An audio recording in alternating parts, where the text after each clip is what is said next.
The Xenoblade Chronicles Trilogy on the Nintendo Switch is widely considered as one of the greatest, if not the greatest, story-based JRPG trilogy of all time. And in this video, since we're coming up on the anniversary, 2-year anniversary of Xenoblade Chronicles 3, I wanted to go over some of my favorite Xenoblade topics to visit, past, present, and future with Monolith Soft. But before we get into all of that, what's good everyone, OJ here, welcome back to another video. Please make sure you hit that like button, subscribe if you are someone new, and click that notification bell to get my Nintendo Switch and RPG videos first. Now let's go ahead and jump right into how Monolith Soft can actually top the Xenoblade Chronicles Trilogy, because like I stated before, this is one of the highest rated, one of the better selling core, hardcore JRPG series out there that's not Final Fantasy or Persona or something like that. So Xenoblade Chronicles definitely is a big thing for Nintendo.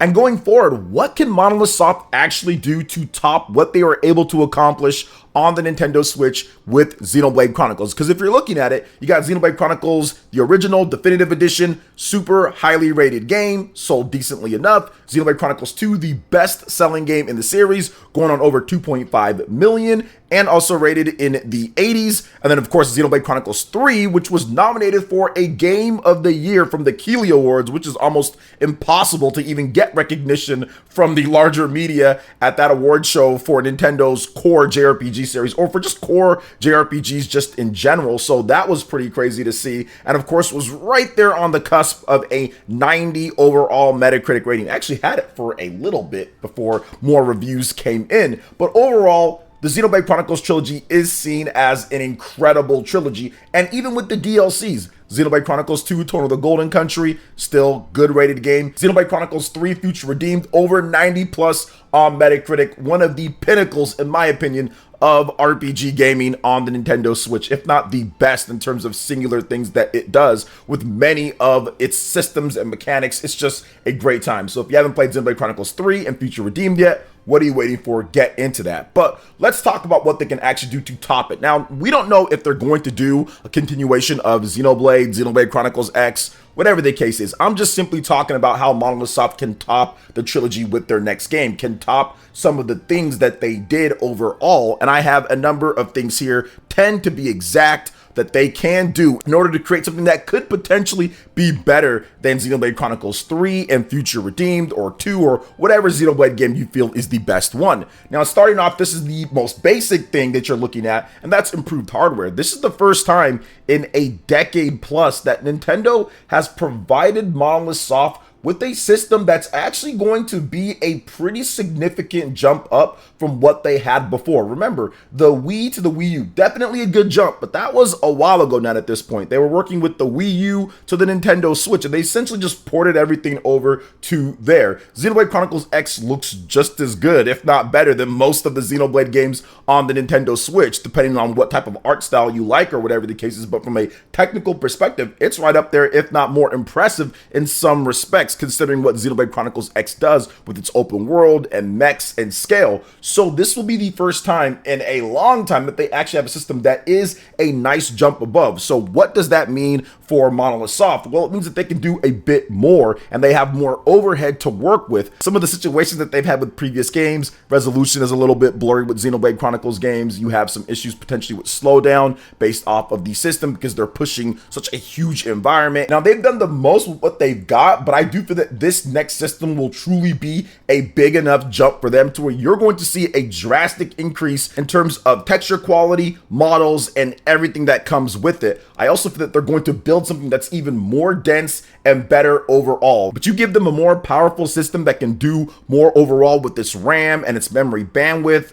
and everything. It does seem like they are going to take full advantage of that system from the very beginning, just like you saw them pull off some technical wizardry with the Wii and the Wii U and even the Nintendo Switch, as Xenoblade Chronicles 3 was actually voted in, or one of the finalists for Digital Foundry's most impressive technical game in terms of technicality of the games and everything. Xenoblade Chronicles 3 was there. So imagine what they're going to do with a nice big jump above what they previously had from the Wii U to the Nintendo Switch. This is going to be a bigger jump here, so I'm very excited to see what Monolith Soft does with that tech. Now, next up is better tutorials. I think that this is something that they've done sparingly here and there if you look at it. And even with Xenoblade Chronicles 3, they did a good job with the tutorial in that one. Xenoblade Chronicles 2 Torn of the Golden Country, that had a better tutorial than Xenoblade Chronicles 2 and Xenoblade Chronicles 1, but I do feel that there is still room to grow with that. Sometimes their tutorials, especially with Xenoblade 3, kind of drug on a bit too long. If you can compact that a little bit better, get it going a little bit more, and not really drag it out so far, because I think it was like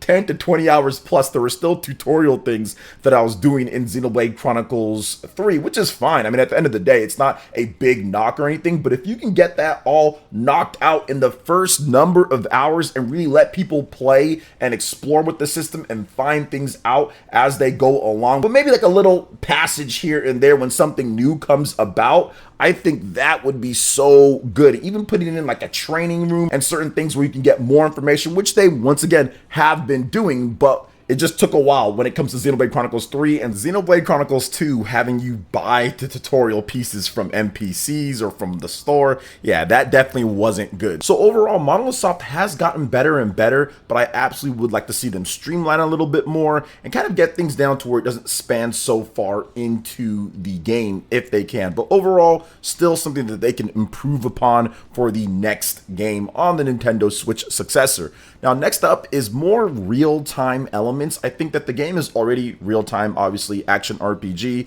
It's auto-battling plus different skill activations, which is kind of like an MMO of some sorts. Now, I do feel that you can retain the soul if you want to continue making that battle system and then add in more actual context sensitive inputs or button combinations to get a little bit more variety mixed into there. Now, if you're trying to create a certain style of game with the combat that Monolith Soft has done before in the past, absolutely, they're auto battling with skill activation and driver activations and these specials and all that, blade combos. It works incredibly well, but I'm guessing they're going to try to branch out a little bit differently with this one while also trying to retain the fans that do like that style. Now, listen here, guys. They could make something completely different for all I know. I have no idea. They've made a variety of styles of games in the past. They can go with completely turn-based if they wanted to, or they can go with a complete actual action RPG where everything is in real time. But whatever they decide to do, if they do bring back the MMO style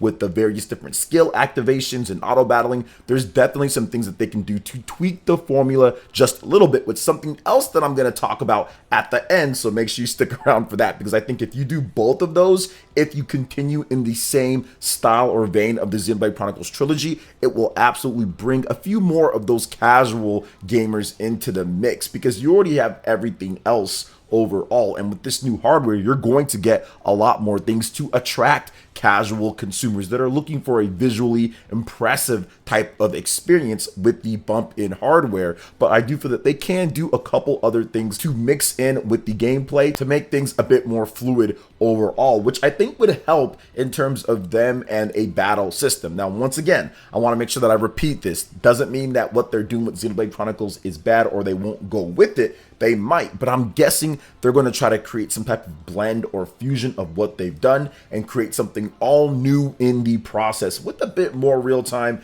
and also some passive elements with it. So it should be interesting to see what they ultimately end up doing. Now, next up is better AI, advanced enemies. These are things that Monolith Soft has been trying to evolve for the most part. Enemies kind of move in a scripted type of structure. They will do certain things with the calculations, which is fine, but I do feel that they're going to start changing some of their AI to kind of react more to what the player is doing without it being like hard-coded in there overall. And I know that sounds kind of weird, but if you play and beat Monolith Soft games, you know exactly what I'm talking about when it comes to enemies. Now, of course, you can figure out what they're doing, the patterns, and overall what happens. You can do things to debilitate them. You can do things to change up what the AI and logic does overall, but I do feel that better AI with party members, better AI with enemies, better AI with the overall world and reactions to how you interact with that world is going to be a top priority for Monolith Soft going forward with that better hardware and just trying to create something different, new, exciting, and fun, because they always try to top themselves. They always try to do something different, and they always try to improve the mechanics, the logics, and the nuts and bolts of how they make their games. And I think that this is going to be one of those things where they really kind of get into that. So I'm very much looking forward to seeing how Monolith Soft does it with this next one. Now, next up is a more interactive open world. Now, Xenoblade Chronicles 3 has a great open world. Previous Xenoblade games, Xenoblade Chronicles X, Xenoblade Chronicles 1, 2, they all have great open-ended or open worlds where there's a lot of stuff to do in the world. Now, some of it's been more annoying than not. We've seen with Xenoblade Chronicles 2, one of the more annoying games in the open-ended areas and interacting, but Xenoblade Chronicles 3 definitely streamlined things a bit more. But for the most part, it's all kind of static. You go to an area, you can grind, you can climb up, you can do certain things, but outside of that, there really isn't a ton of interaction with that world. You can swim, there's a few other different things that you can do, obviously climb up different hills and scapes, and Xenoblade Chronicles X you can fly around, but there wasn't a lot of physics and calculations in that open world and reacting to potentially you doing different things. I think they're going to take a few cues from the Legend of Zelda series, which Monolith Soft also works on, and make an open world that's a bit more reactive to some of the battles, a bit more reactive to what you do in that open world, and add in some more interactive elements. Now, I don't think any game that Nintendo's going to do going forward in the future, outside of if it's Zelda, but I don't think there's going to be any game that's going to be as interactive and as reactive as The Legend of Zelda Breath of the Wild and Tears of the Kingdom, which games on much more powerful systems that we have still don't do a lot of the calculations from an RPG or action adventure standpoint. A lot of developers just don't want to deal with that, so I'm not expecting Monolith Soft to be anywhere near that, but I am expecting it to be to where, yeah, if you set off some type of huge fire attack in a battle, you will see it blaze through some of the grass during the battle, then maybe it'll simmer down. Or if you do water attacks, or if you do different things, you'll actually see that in the battlescapes. And I think that their experience with Breath of the Wild and Tears of the Kingdom is going to influence them to try a few different things out when it comes to effects and open world interaction, because they've mastered the open world. Overall, Xenoblade Chronicles 3's open world is very good. Day-night system looks awesome, art is incredible, different places to go, different stuff. I mean, it's really good, but more interactive elements could be the new wrinkle that they throw into another game to really set itself apart from what they did in the Xenoblade Chronicles Trilogy. So absolutely, I can see them doing a bit more interactive elements, but once again, nowhere near the level of what we saw with Legend of Zelda Breath of the Wild or Tears of the Kingdom. Now, next up is something that it could happen, it could not, but either way, if they want to do it, that's cool. I would just like to see them do it a bit better if they can, and that's multiplayer. Now, in Xenoblade Chronicles X, they had multiplayer passive. You can download people's characters, recruit them on your team for a certain amount of time, or you can go into multiplayer missions and do different things. And it was really weird how it was set up. I think that if you streamline that and you make it to where people can actually quest together and play missions together, then those rewards go back, and it's simple enough, very much like a Grand Blue Fantasy Relink, where there's an area that you go, it's really simple to link up, go in there, do different battles, have people join and not, it's kind of drop in, drop out. Overall, I think that you can create a multiplayer experience that's absolutely going to attract more people, and of course top what they did before on Xenoblade Chronicles X, which isn't part of the Xenoblade Chronicle trilogy on the Nintendo Switch, and that game, Xenoblade Chronicles X, is not on the Nintendo Switch, but it's also something that they never even tried to do, at least from what we understand, never even tried to do on any of the Xenoblade Chronicle trilogy games. Those are all single player experiences. I could even see them doing something like local co-op. I think that would have been an awesome feature to have if they were able to get it done in Xenoblade Chronicles 3. Imagine playing that, Xenoblade Chronicles 3, with your daughter or your son or your niece or your nephew or your brother or your mom, dad, whatever the case is, and going through that emotional journey when they could. If they can just pick up a controller, boom, and start using another character and all of that, I think that would have been super cool. And imagine even having that with Uroboros and how you link up. So to me, adding local multiplayer or even having a better streamlined multiplayer mode that's easier to get in and out and play, I think that would be a big boost and something that could really outshine what they tried to do before with Xenoblade Chronicles X, and of course better than the non-multiplayer at all. Now, one thing that I don't want is I don't want it to take away from the single player experience. So if they can't create something that's not up to par, or if they can't create something that's not good to play, or it's going to take away from content or take away from how good potentially the single player can be,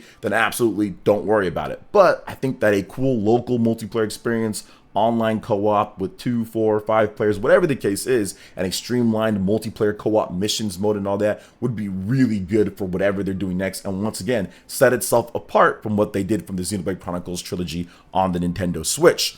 Now, next up is side quest execution, and it needing to be superb. Now, out of all of the Xenoblade Chronicles Trilogy games, out of all the games just in general, I would say that Xenoblade Chronicles 3 has the most meaningful and best side content. 1 and 2 were rough with like the fetch quests and all sorts of meaningless type of stuff, which is subjective. Not everybody finds it meaningless, but you guys know what I mean if you've played it. There's so many little fetch quests, grab 10 of these, this and that, which is just a staple for many RPGs, and it's good to build up experience. It's good to actually get resources. Like, I don't mind them, but I think that Xenoblade Chronicles 3 did a great job with its Ascension quests and with its hero quests and with side quests that are actually like have good story and stuff. There's certain side quests, like with Senna, for example, in Xenoblade Chronicles 3, that if you're not actually looking to do all that, go to those little question marks, the yellow ones, you're going to miss some significant stuff within the story and plot. So, in my opinion, having them have that type of content, but all throughout Xenoblade Chronicles 3, it was kind of like sprinkled here and there for the most part, but I think that it fit the pacing of the story and having to kind of move from one thing to the next because you're being hunted. I feel that if they can have that superb side content that hits hard at the beginning and all the way through and kind of cut back on some of the other side content that maybe isn't as consequential but leads into some big things, I think that would be awesome. Once again, Xenoblade Chronicles 3 did a great job. 2 and 1, not as good as Xenoblade Chronicles 3. Future Redeemed, pretty much the whole thing is just like one massive, huge, awesome side quest with side quests in between. But it's one of those things to where I feel for a full-length featured game, they can absolutely get better at that, and they've been trying to with Xenoblade Chronicles 3. So I can see them maybe having that throughout the whole experience, and man, that could be something that truly sets itself apart as well. Now, next up is day one quality of life features. Now, Xenoblade Chronicles 3 got it right for the most part.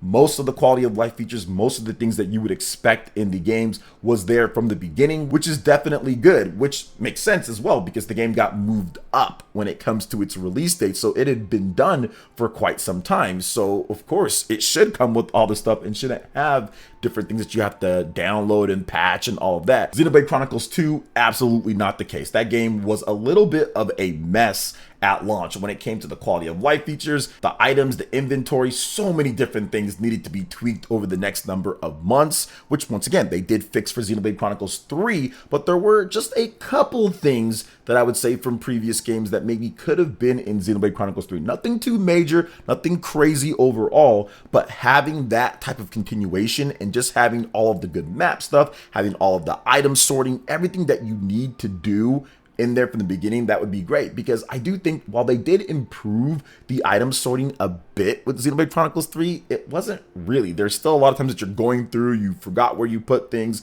in terms of your long list of different equipable skills and items. So I feel that they can kind of get that, the quality of life down with whatever inventory and management to where people aren't saying, okay, it's okay, but it could be better. I think that that would be really good. So having that day one, having no issues whatsoever with item management, inventory, and all of that would be awesome. They got really close with Xenoblade Chronicles 3, pretty much right there outside of a few different things. They take the next step to where it's not even thought of as a thing at all. I mean, that's my thing with these RPGs. Like, if I don't ever mention it in a game, that means your item and inventory management is great. And that has not been the case with Xenoblade games over the years. So, gotten better, but we absolutely need to see them continue to progress there. And if it's day one, all of those quality of life features that we know and love are in there, plus some things that maybe we didn't even think about, then I think that would be good for the next game. Now, next up, we've got the marketing takes it a step further. Now, obviously the marketing, that's something that has to do with Nintendo and the budget and what they want to do, but I feel that there is opportunity to grow. There is opportunity to get better with the marketing overall and how Monolith Soft talks to the people to play their game. Like, I would love to see them do a bit more with actual Monolith Soft developers. A lot of the stuff with Xenoblade Chronicles was talking through Nintendo of America, was talking through the people in Japan, was talking through there. Like, we didn't really hear from the developers outside of the interview series, but I would love for the developers to actually be there talking and having stuff translated compared to where they did like the Nintendo Xenoblade Chronicles 3 direct and it was just translated from there. We didn't see them. So I think that if you add that element in there to where it has them, and I know it sounds kind of weird, like what does that matter at the end of the day?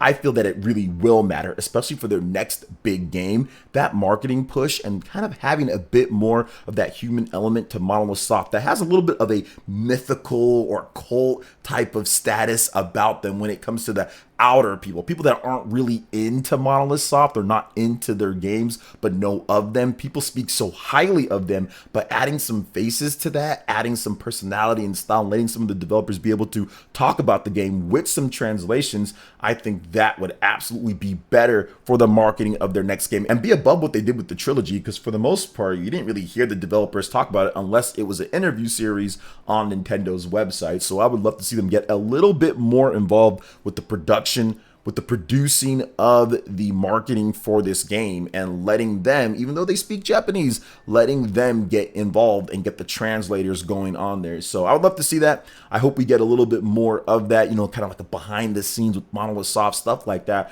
I think that would be so beneficial for a studio like this. Heck, Mr. Aonuma, he did it with Legend of Zelda Tears of the Kingdom. I mean, he's done it before. Miyamoto and Aonuma talked about Breath of the Wild and playing it kind of like that. Like, we don't get that with Xenoblade. So I'd love to see a little bit more, and I think it would really help out if we did get that for the marketing. Now, the last thing here that I'm going to talk about, which kind of ties back to what I talked about before, and that is the UI and HUD cleanup. I think that this is probably one of the biggest things when you combine it with the marketing, you combine it with the better tutorials, you combine it with the interactive, you combine it with so much different stuff that I talked about. The UI and HUD cleanup, that needs to be addressed, because Xenoblade Chronicles 3 and 2, but especially 3, have so many things going on screen at one point. It's almost hard for people that aren't hardcore into the stats and the numbers and the JRPGs and all of that to really process for their brain. It is overload, and you really can't customize it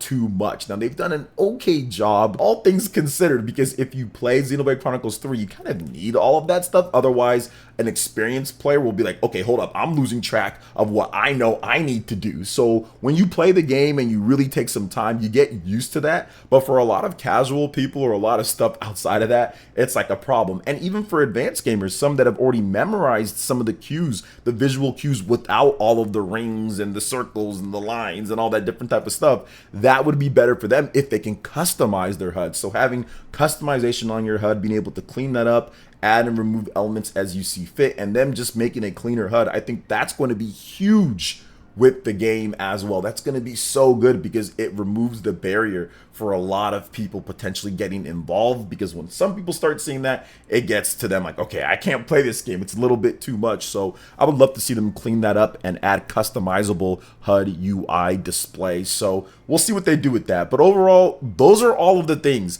that I think that Monolith Soft can do with their next big game to top the Xenoblade Chronicles Trilogy on the Nintendo Switch. What are some things that you think they can do with the game, or some of the things that I talked about? If you want to expand upon it, let me know in the comment section below. All right, guys, that wraps it up for this video here. Thank you so much for watching. I do appreciate it. Please make sure you hit that like button, subscribe if you're someone new, click that notification bell, check out our other Nintendo Switch and RPG videos right here on screen, other Xenoblade videos as well, and we will see you for the next one.